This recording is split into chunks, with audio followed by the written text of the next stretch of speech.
In this episode of The Noise, how Apple hacked an iPhone to help shoot F1 the movie. Controversy around MrBeast's AI thumbnail tool. And Meta's new AI ad platform. Let's get into it. All right, welcome back. Welcome back. We're back in the studio. It's been a minute. Yeah, so I saw F1 the movie this weekend. Yeah. How was it? A lot of fun. Great. I went to the IMAX to go see it, even though I got to check out, because I remember before, I think we said that they put out that it was going to be displayed in full 1.91 IMAX. I think it was maybe a little bit smaller than that, but it was still bigger than widescreen. Well, seen it in an IMAX theater. So it was all shot on film? Or most of it? It was shot for IMAX. This is the shot for IMAX. Shot for IMAX, shot for not IMAX. with IMAX. Correct. Yeah, shot for IMAX. So I think the Sony Venice 2s for a lot of it. Yeah. Along with, which we've talked about throughout past episodes, seeing the Ronin 4D in the live action stuff that they shot at the events, because they shot a lot of stuff hybrid where they would bring Brad Pitt and the fake F1 team to actual race events and shoot shots at actual race events, which ties into the first story. What's going on? So there was a cool, interesting article breakdown of one specific type of shot where they modified the camera inside the iPhone to fit inside an actual F1 car that was being driven around the actual racetrack at the actual races. So some of the shots in the film were from the top POV of the car, where you kind of see the top of the driver's head, you see the track, and you kind of get a very immersive experience. It's a shot that does exist in the broadcast, F1 broadcast, but it's using broadcast quality cameras, so it doesn't have the same color space, doesn't have the same resolution that you would need for something they're going to blow up for an IMAX. An Asus color. So but iPhones can shoot lossless, ProRes, of course, better color space. They have been for a while. Yes. So they took components out from a phone and modified it to fit inside the wing that goes on the side of the F1 car to help record some of these shots. Incredible. Wow. I mean, it feels like Apple greenlights a $100 million whatever movie. They're like, $300 we million have to use $100 million just for Brad Pitt and the rest for $100 million production. for their marketing campaign. They're like, we got to use iPhones in here, guys. Let's figure this out.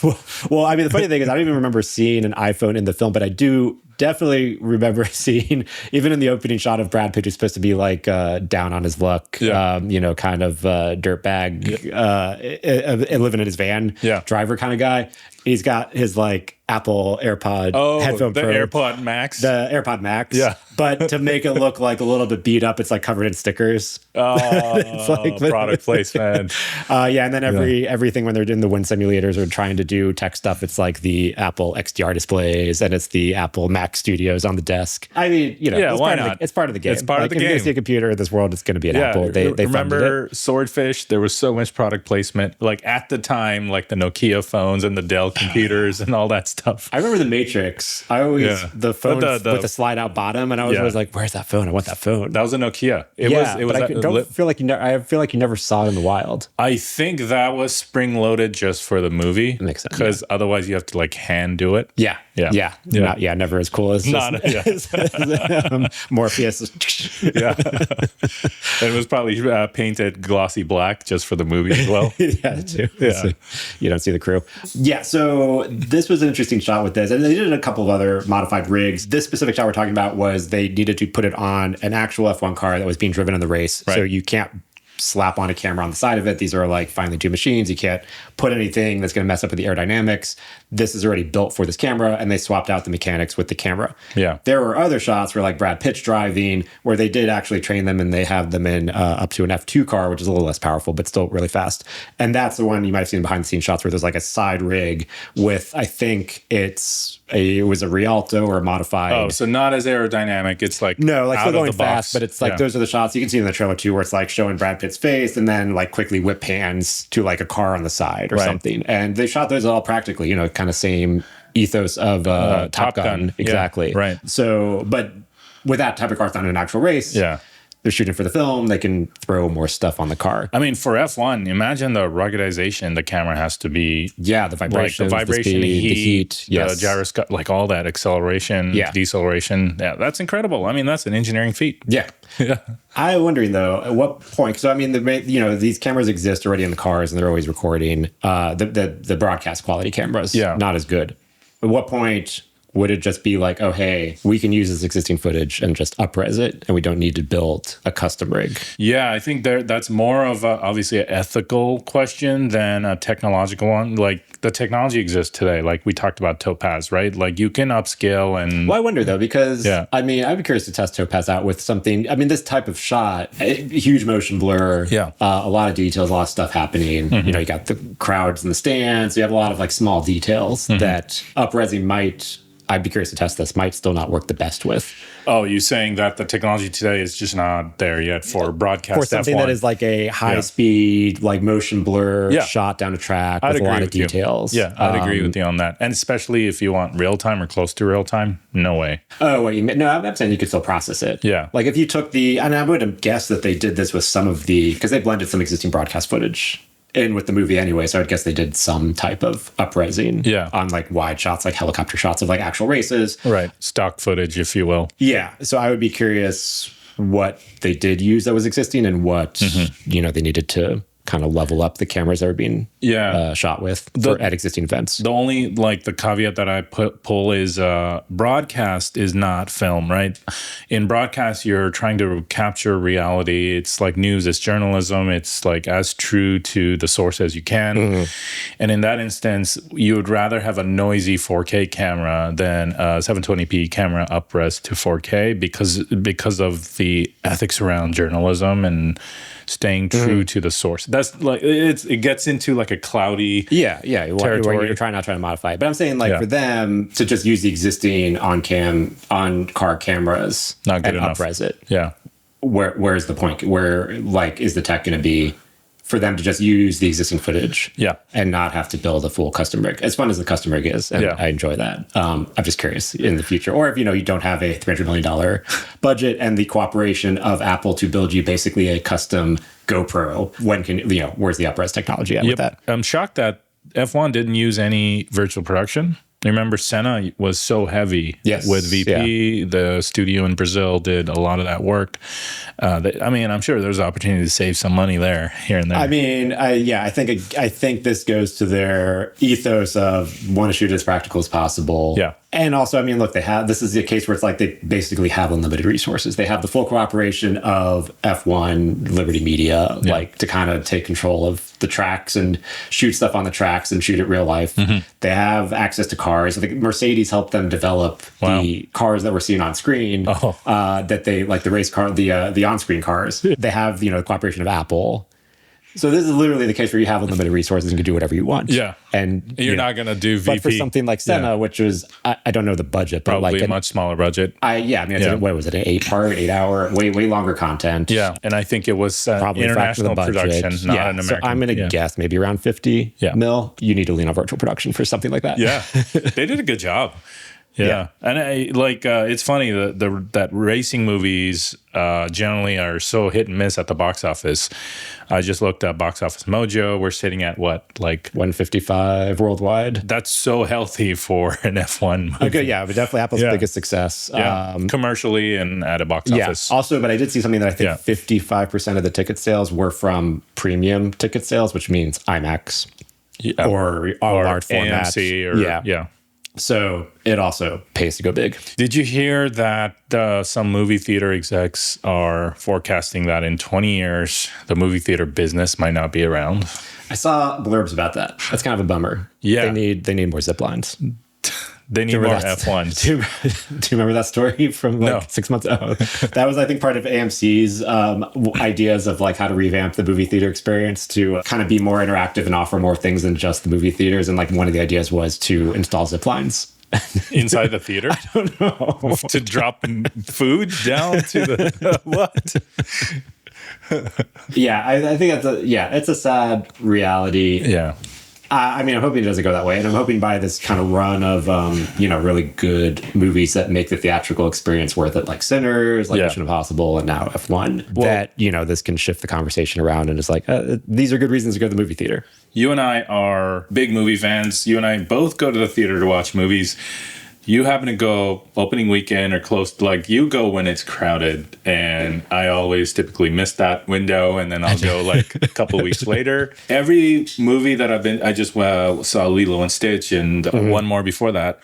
and I walk into the theater, you don't need reserved seating because it's practically empty. So it's like a spike in the first opening weekend, and then it's like exponentially drops off. Oh yeah, I mean, well, also, you know, we're in LA, and I feel like LA is a weird bubble too. Because I was like also said, I'm like, I want to see this IMAX. Yeah, and I kind of was like late to get the tickets, and I kept having to scour. It was sold out everywhere. Every IMAX theater in Southern California. That, yeah. When Sinners came out, I couldn't find any seat for weeks. Yeah. Yeah. So if it's the right movie and it's like, oh, this is, you know, the format. Like, I'm sure, if I wanted to see this in period 80 screen, that would have been pretty easy. Okay. Because it was in, 3-4 screens at each movie theater. Yeah. But to see it in the biggest screen possible, it was challenging. Yeah. I don't know if you knew this about me, but throughout my teenage years, all throughout high school and even early college, I worked at a movie theater in Beverly Hills. Oh, okay. Yeah. And the reason I say Beverly Hills is because that's where, at the time, that's where all the celebrities lived. And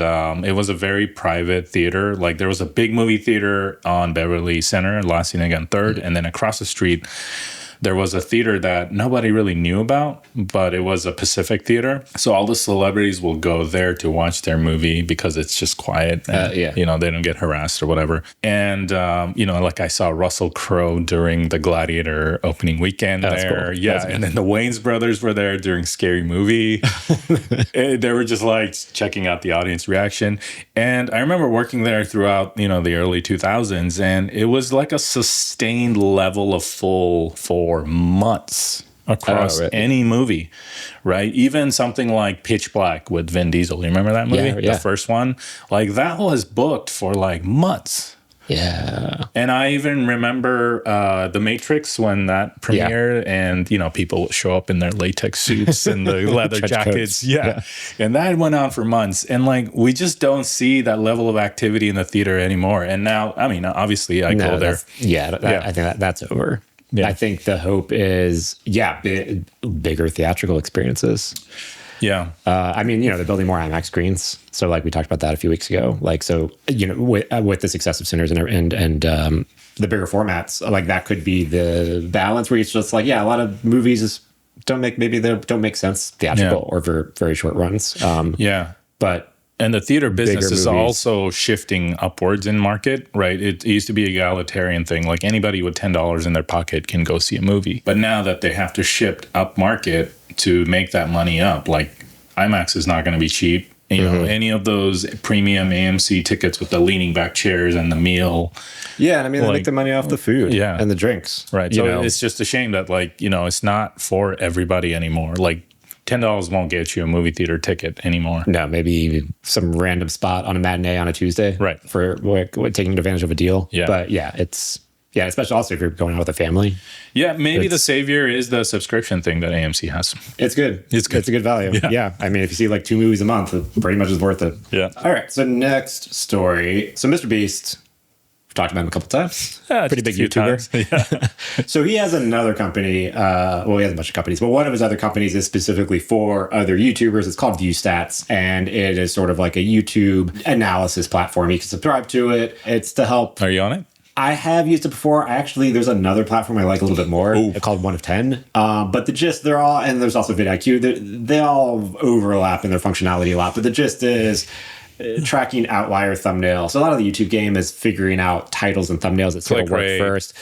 Yeah, or kind of guessing it's looking at outliers of channels. So it's like, oh, this channel posted a bunch of videos, but like this one video performed like 10x better than all the other videos. What did that video do? Right. So you can kind of reverse engineer and apply it to your own videos. That's a lot of the YouTube game and sort of how like the bigger YouTubers think of it. So ViewStats kind of has a couple tools for tracking other channels, seeing outliers, kind of coming up with ideas and tracking the performance of your own videos.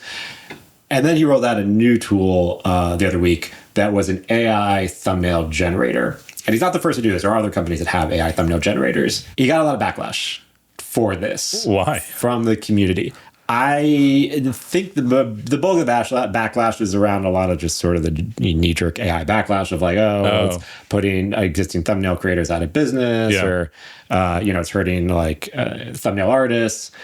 His original launch pitch, I believe, was like, hey, we're putting this out there. to help smaller channels who like can't afford a dedicated thumbnail designer. Yep. To like, you know, give them a leg up to make better thumbnails. Absolutely. Without, you know, when they don't have a budget for an artist. Yeah. I got a lot of backlash, and now he's pulled the entire tool and basically replaced it with hey, we've got like a, you know, directory of like thumbnail artists that you can go hire, which just sort of goes full loop back to the original problem of like, well, if you're a small channel, you don't have the money to hire an artist. And what are the thumbnail artists going to use? They're probably going to use some AI.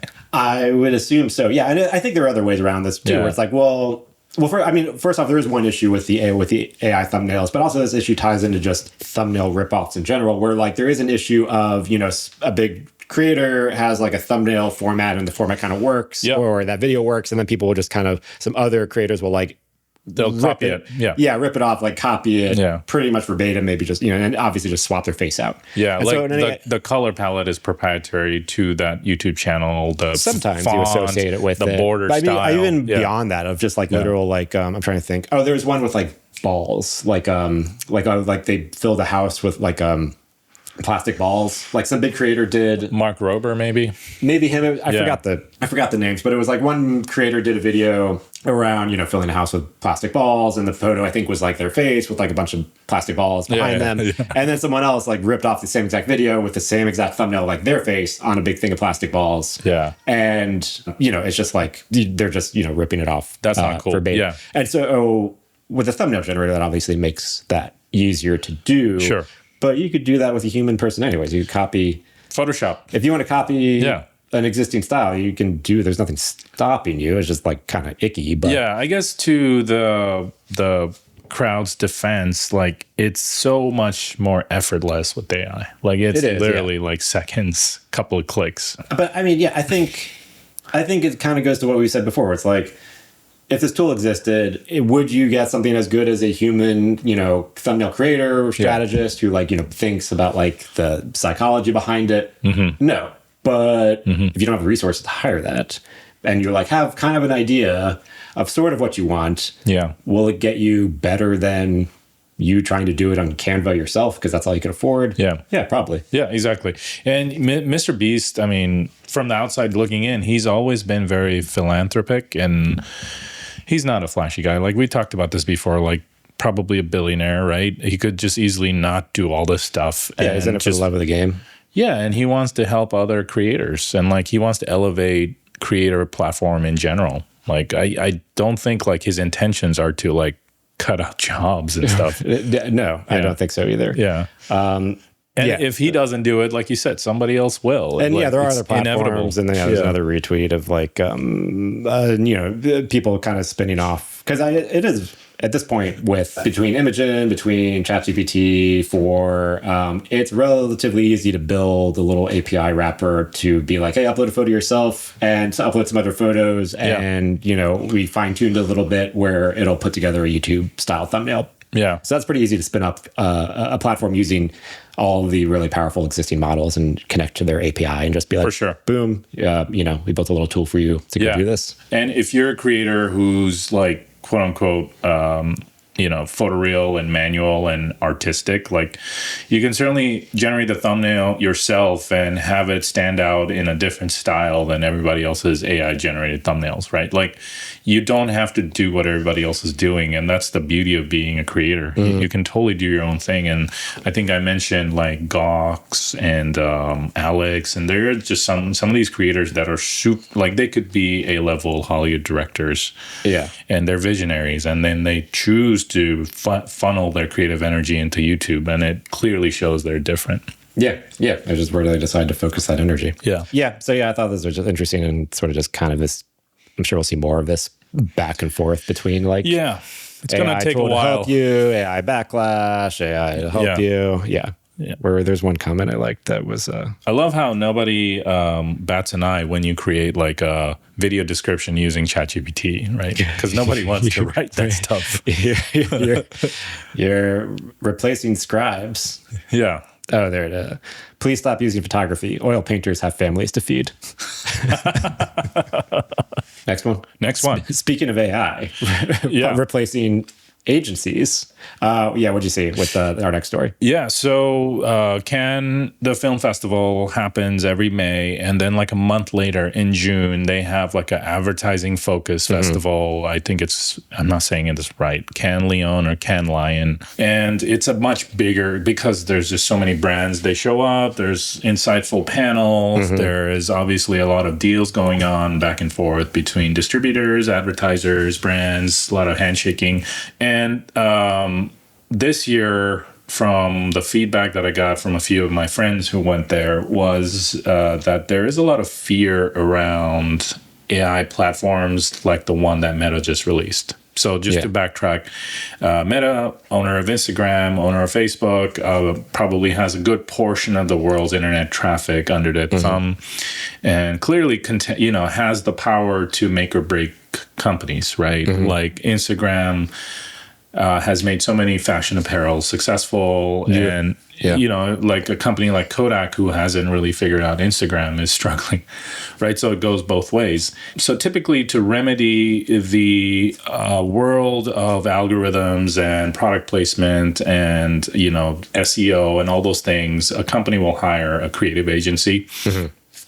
They'll not only build a brand from an imagery, visual perspective, but also create a narrative. They'll also create a string of imagery, videos, tie it to SEO, tie it to algorithms, and then just make sure that, the brand has the ability to be successful. Meta is now cutting out that entire middle piece.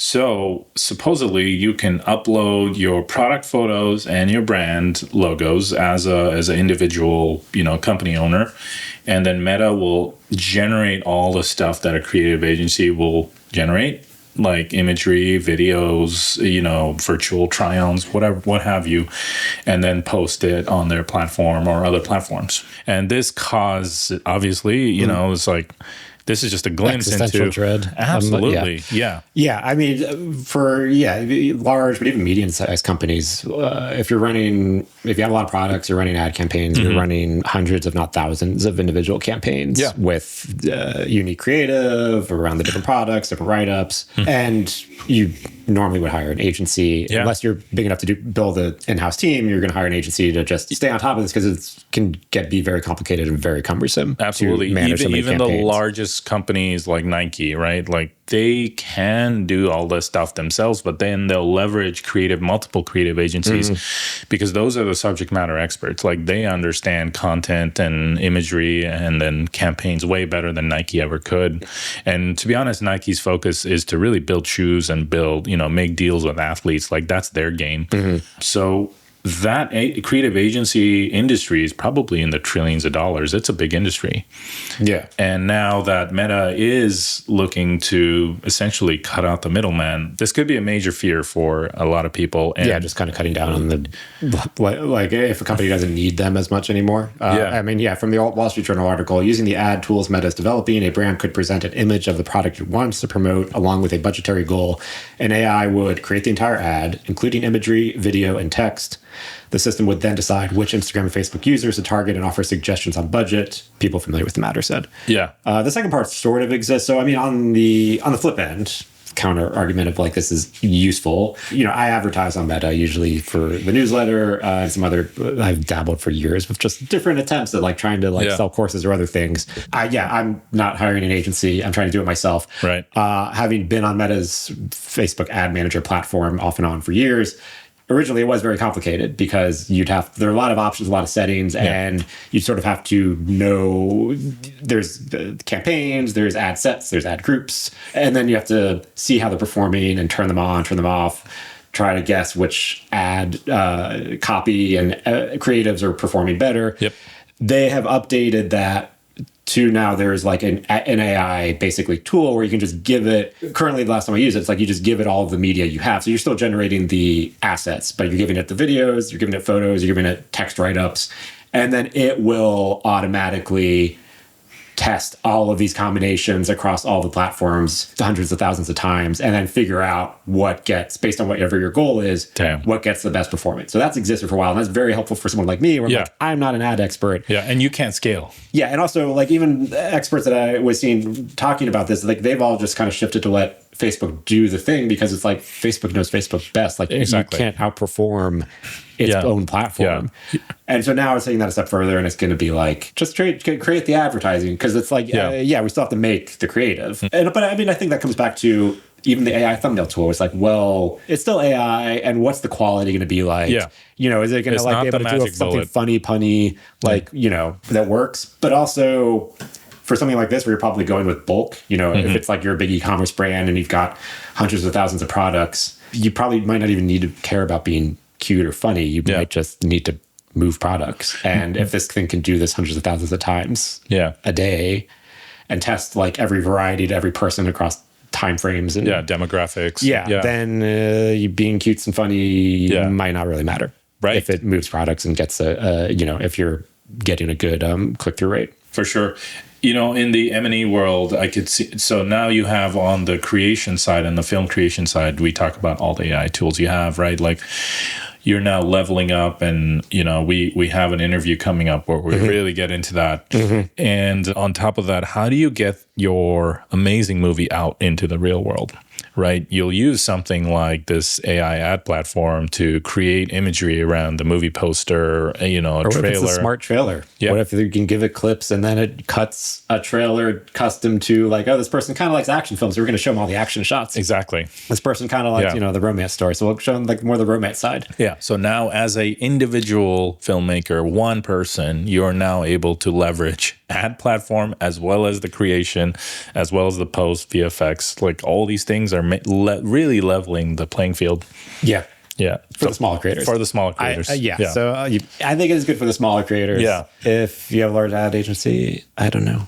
Yeah, I think the large agencies will probably be smart to be on top of this and adopt this and overlay a service on top of this. Yeah, I think they're like, we've highlighted some holes. I'm sure like this will not be perfect or not be great for, you know, at the top, the highest level. Yeah. So I think if you can generate your own additional tool to help manage on top of what this is already doing, that would help out. It kind of reminds me, I was at VidCon and there was a advertiser tool presentation. I remember one company, they were just focusing on targeting for YouTube Kids. So YouTube Kids is like sort of different, and you're very limited on how you can. Oh, I'm familiar. It's a different-ish platform, but also like because they're kids and you can't track them. Yeah, it's not legal. That's not legal or ethical.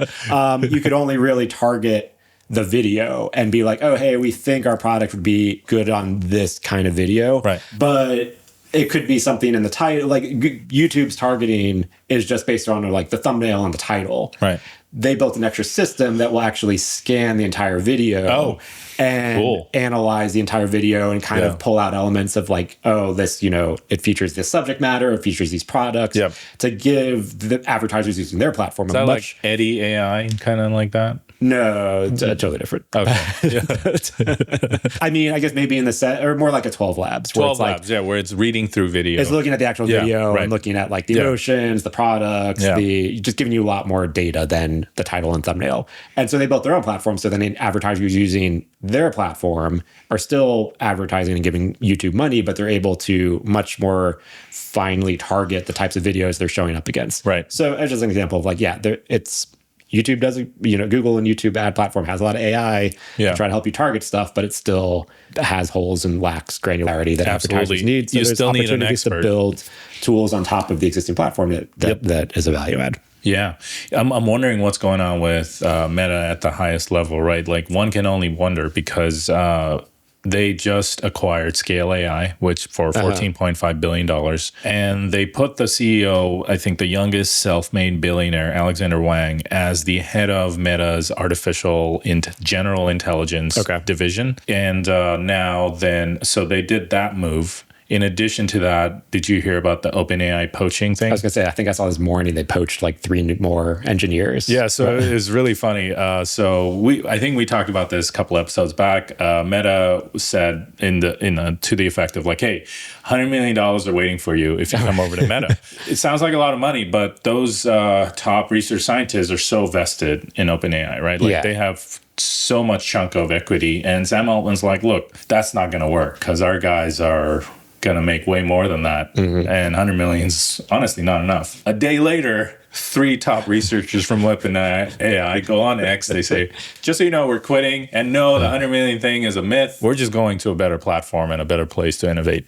Right. So like, I'm curious what vision he's painting. Because I was thinking too, it's like what, aside from the money, you sort of kind of get this grand world-changing view from OpenAI. Meta, maybe 5-ish years ago, it would have been like, hey, we need AI people, or 10 years ago, we need AI people to help us build a smarter ad platform. And that might not be the most exciting thing for the top AI minds to build. Yeah. But now I'm curious, what vision is he painting today? And I don't think you need artificial general intelligence for all this ad platform stuff. Like what conventional AI, if you will, today, I think is powerful enough. We just need to get the quality better. But AGI is is gonna become ASI, artificial super intelligence, and that's when AI system is inherently smarter than a human being and can learn itself to even exponentially grow past that point. So this is what Ilya Sutskever, he is the co-founder of OpenAI. He now founded Safe Superintelligence, which is obviously what the title says.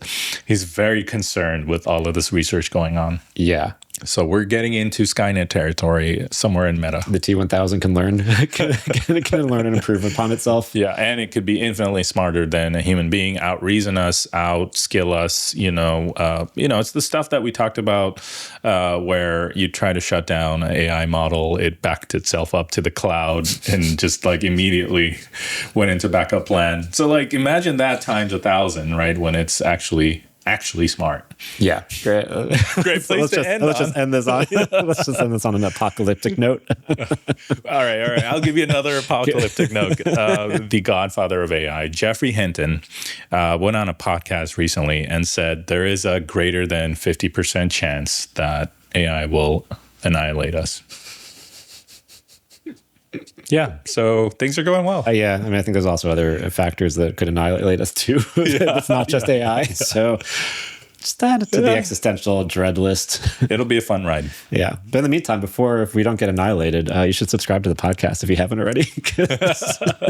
Get all your podcasts in before the world ends. Yeah. All right. Great note to end on. Yeah. Links for everything we talk about are available at denoispodcast.com. I'm just kidding, by the way. No, you should subscribe. Yeah. Not about that part. Please subscribe and give us some likes and some action on YouTube. Thank you. Yeah. All right. Thanks, everyone. We'll catch you in the next episode.